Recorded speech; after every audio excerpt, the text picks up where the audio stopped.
Assalamualaikum warahmatullahi wabarakatuh. Perkenalkan, nama saya Tasya Inggraini dengan NIM C1023003, dan yang saya hormati Bapak Dr. Wilmi Eka Putri SE MSI sebagai dosen pemampu mata kuliah akuntansi syariah.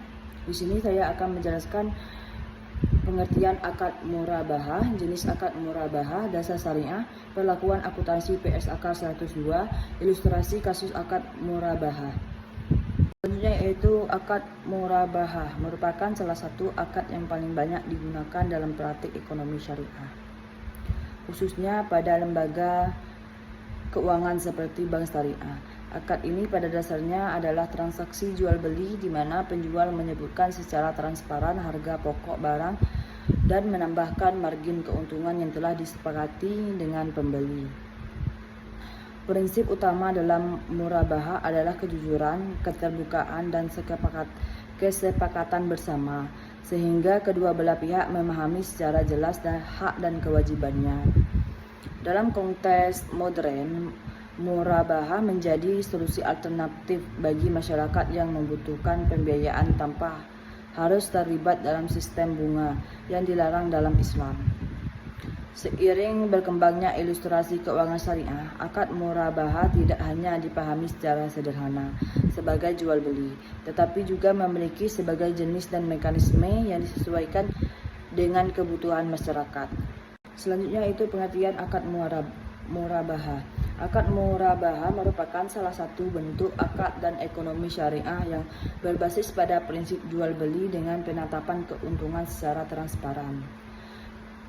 Secara umum, murabahah adalah pinjaman antara penjual dan pembeli di mana penjual menyebutkan secara jelas harga pokok perolehan barang serta menambahkan margin keuntungan yang telah disepakati bersama.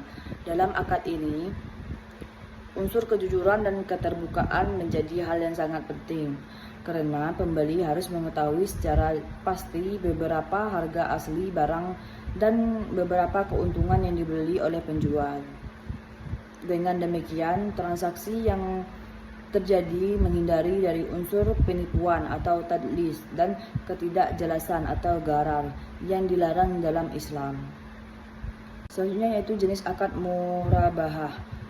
Yang pertama itu murabahah sederhana atau murabahah biasa, yaitu transaksi jual beli langsung antara penjual dan pembeli tanpa melibatkan pihak ketiga seperti bank. Dalam jenis ini, penjual telah memiliki barang terlebih dahulu, kemudian menjualnya kepada pembeli dalam menyebutkan harga pokok dan margin keuntungan.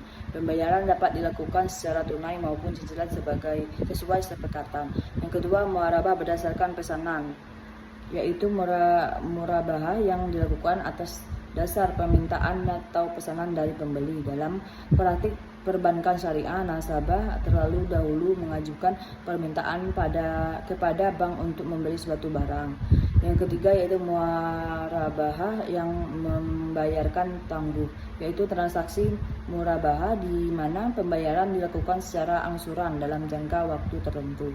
Harga jual dalam murabahah ini sudah mencakup margin keuntungan dan bersifat tetap sehingga akhir periode. Yaitu dasar syariah dalam murabahah. Dasar syariah dalam akad murabahah merupakan landasan utama yang menjadikan praktik jual beli ini sah dan sesuai dengan prinsip-prinsip Islam.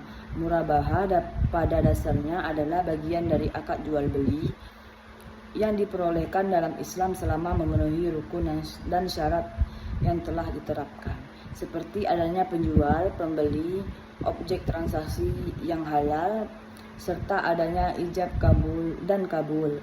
Keunikan murabahah terletak pada kewajiban penjual untuk menyampaikan secara terbuka harga pokok barang dan margin keuntungan kepada pembeli. Prinsip transparansi ini sejalan dengan nilai kejujuran dan keterbukaan yang sangat ditekankan dalam syariah, sehingga transaksi terhindar dari unsur penipuan dan ketidakjelasan. Dengan demikian, murabahah bukan hanya sekedar aktivitas ekonomi, tetapi juga mencerminkan etika bisnis Islam dalam keadilan.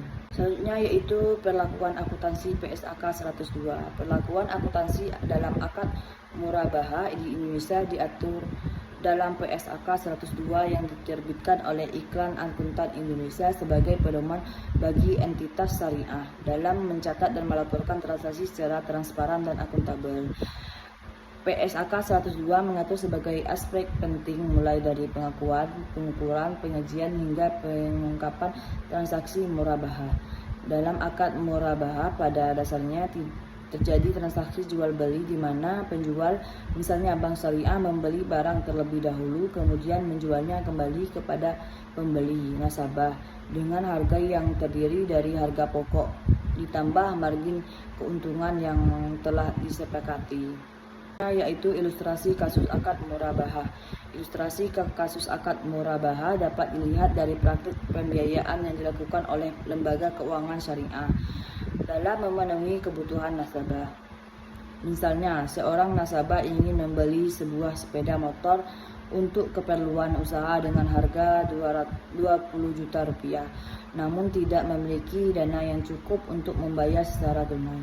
Nasabah kemudian mengajukan pembiayaan kepada bank syariah. Setelah dilakukan analisis kelayanan, bank menyetujui permohonan tersebut dan terlebih dahulu membeli sepeda motor dari dealer dengan harga 20 juta rupiah.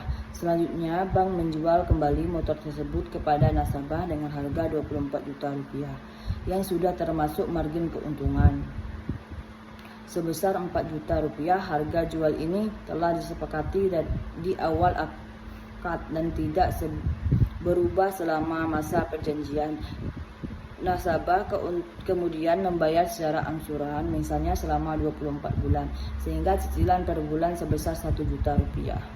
Selanjutnya dari materi ini dapat disimpulkan murabaha merupakan salah satu akad penting dalam ekonomi syariah yang berlandaskan prinsip jual beli dengan transparansi harga pokok dan margin keuntungan yang disepakati dari awal.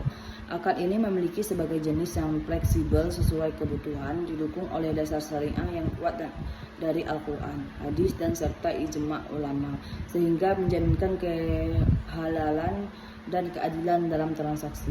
Dalam praktiknya, murabaha banyak digunakan oleh lembaga keuangan syariah karena memberikan kepastian harga dan kemudahan pembayaran bagi nasabah. Selain itu, penerapan perlakuan akuntansi berdasarkan PSAK 102 yang ditetapkan oleh Ikatan Akuntan Indonesia. Itulah yang dapat saya sampaikan. Apabila ada salah kata, saya mohon maaf. Wabillahi taufiq wal hidayah. Wassalamualaikum warahmatullahi wabarakatuh.